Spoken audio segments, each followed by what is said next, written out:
Hi everyone, it's Monica and welcome back to Tailor Made Cards for You. Well, I thought I would spend a little bit of time with you today to talk about Independence Day crafting, which of course is on the 4th of July.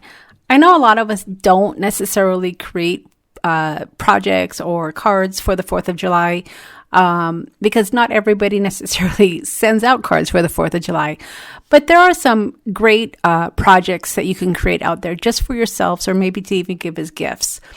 One of the things that I recently created was this little journal, and I created this after all of those riots started in the U.S.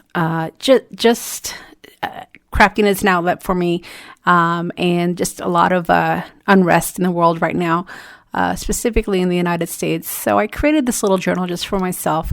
And then these little pockets were from my One World video hop when the COVID virus kind of broke out, and I created those little tags and I created pockets out of those. And then I did a recent video on altering some of those vintage slides, and I did it for the field notes, but these I actually did for the 4th of July. And the reason I've been doing all this is because I scored on some authentic paper craft when I was over at the flea market.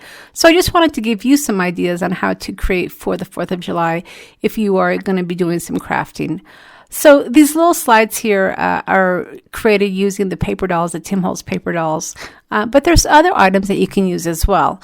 In my vintage stash, I found some of these New York playing cards that are great for 4th of July crafting. I have the Statue of Liberty, and then I also have the, what do I have? I have the, what is that building called? It is the Empire State Building. Oh my goodness. So I had some cards like that. And then I also had some paper that I printed out from my Passport to Freedom kit, which are great for crafting as well. Now, if you don't have any paper to cover those altar slides, you can easily print out the Passport to Freedom, which has some blue and white stars and some red and white stripes, just on regular copy paper, and it makes altering your slides really easily. Now, of course, we don't want to forget our washi tape because there's some great washi tape out there to help decorate some of our projects for the 4th of July. And then I have these red, white, and blue tags, which is what we're going to actually create with today. So I just wanted to kind of share with you what I've been creating, and then I thought we could put together some tags to kind of celebrate America, even though there isn't a lot to celebrate right now. Hopefully we'll kind of get past all of this unrest. But, you know, a lot of us like to craft and create journals and create little projects that feature America in red, white, and blue. So I thought I would share with you some of my craft. So I have some red, white, and blue tags in my shop, and that's what we're going to go ahead and work with today. But before I jumped in, I wanted to share with you how easy it was for me to decorate these little slides using my Passport to Freedom kit. And again, I just printed it out on regular copy paper, and then I altered this slide, which you can then, add little paper dolls or stickers or whatnot to add to projects. And I did a video earlier on decorating these slides, so I'll make sure that I link that below. I didn't necessarily want to redo the video since I've already done it, so I'll link it if you're interested in seeing how I altered these slides. So once you have them altered, then it's just a matter of figuring out what you're going to do with them. These are starter items, and when I say starter item, it's typically an item that I'm going to use on a bigger project. So when I do sit down to craft, I'm not necessarily working on a project per se. I'm just kind of crafting just for the pure joy of crafting.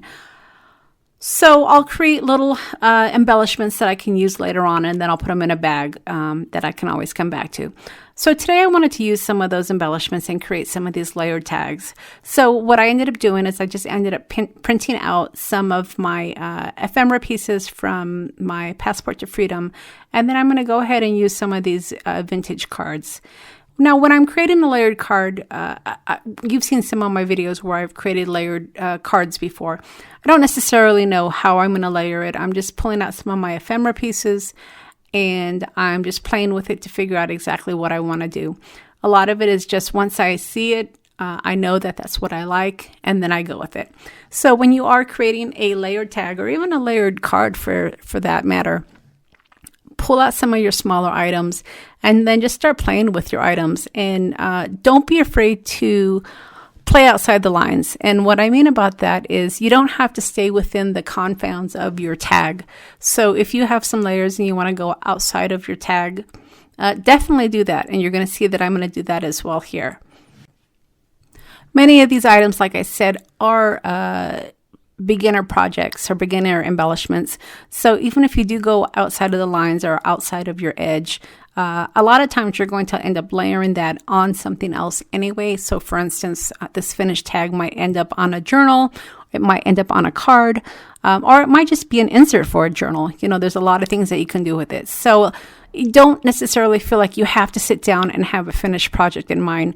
I just sit down and create just for the joy of creating. Now, when I'm creating my layers or my embellishments, I use a lot of Tim Holtz products. I am a vintage inspired crafter, and one of my favorite products to use of his are these paper dolls.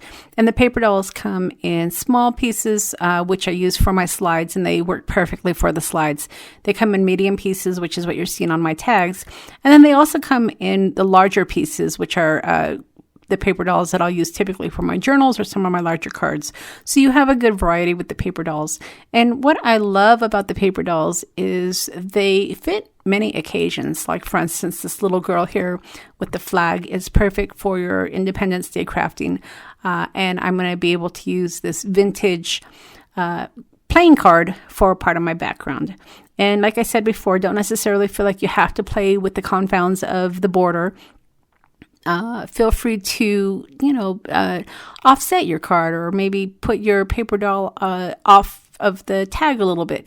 So don't feel like you have to just work within that border because in crafting, the sky's the limit. You're the boss. You get to choose how it's going to look, how much you're going to cover, and just kind of use your imagination.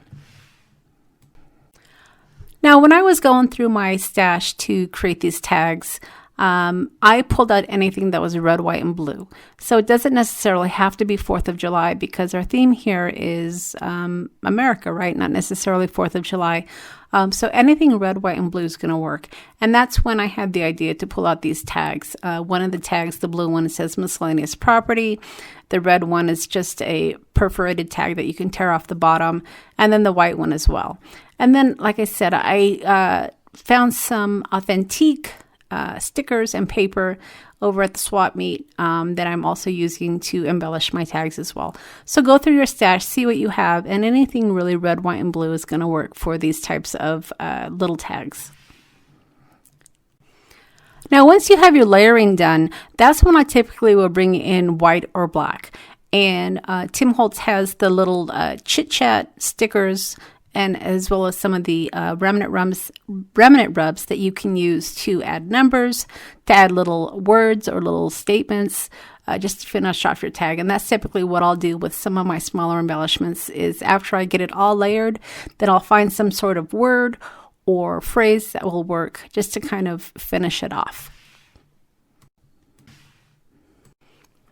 So I know we all have staples in our craft room, and the staples for me are the paper dolls, the Chit Chat stickers, and some of those remnant rubs. And whenever I see them on sale, I always grab them because I know that I'm going to use them.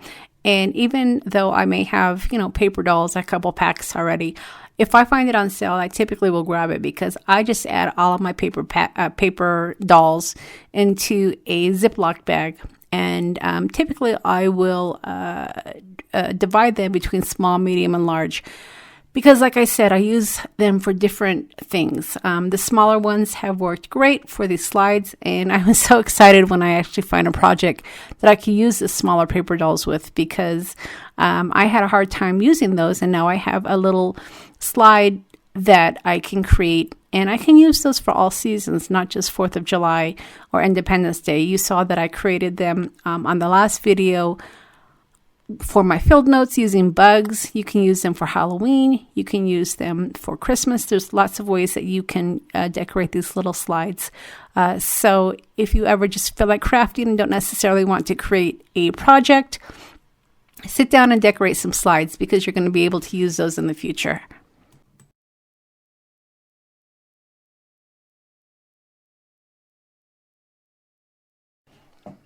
Okay, so we just finished up the red tag, and now we're going to go ahead and start working on the blue tag. And these tags are really fun. I have them in my shop, and as you can see, the blue tag said miscellaneous property, and I definitely wanted to make sure that that word showed when I was crafting, just because I like the words on the side. So when I was creating my layers, I was definitely strategic about how I was going to layer the cards. And I went ahead and decided to make this one more of a, I guess, Independence Day type of a card.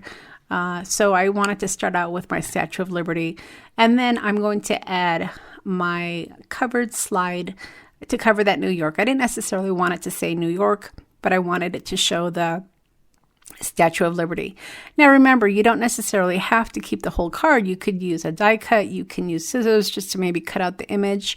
But I decided I knew I could go ahead and cover it with my slide. So I went ahead and just left the layer there so I could have the black background. And then this piece here that I'm using, cutting out God Bless America, and this is from my Passport to Freedom. I only wanted to use the title of the song, so I just cut it out and then I edged it up with some walnut stain on the top. Now, when I am layering my tags, if I know I'm going to use a word or a statement that I want to show, I will typically figure out my layering before I start gluing, because I knew I wanted to put my little paper doll there, but I didn't want to necessarily cover up the God Bless America. So I made sure that I had room for my paper doll to kind of go off of the edge. His boots are hanging off of the slide, which is fine because my tag is the background. But just kind of keep that in mind. If you were going to have a word or a phrase that you want to show, figure out your layering before you actually commit to the glue. So what I thought I would do for you guys is put together some red, white, and blue kits that has a lot of these items that I'm using, so you can create some of your own 4th of July or Independence Day projects, or even just America projects. I know not everybody can go out and buy all these individual items, so it's a lot easier for me to put together little kits for you guys to just kind of purchase out of my shop. And then that way you have a little bit of everything. And I'll make sure that I include, the tags. I'll include some of the cards, some red, white, and blue items, some of the authentic paper. And I probably will only make about 3 or 4 of them. So if you're interested in getting one of these kits, be sure to hop over to the shop. And I'll leave links below so you can definitely check that out as well. I'm also going to be adding this Hope is Never Lost journal into the shop as well. All I need to do is add the pockets, and it will be finished once I add all the papers. So that's going to be over in the shop as well if you want to check that out. Right, everybody, thanks so much for stopping by, and we'll see you again next time.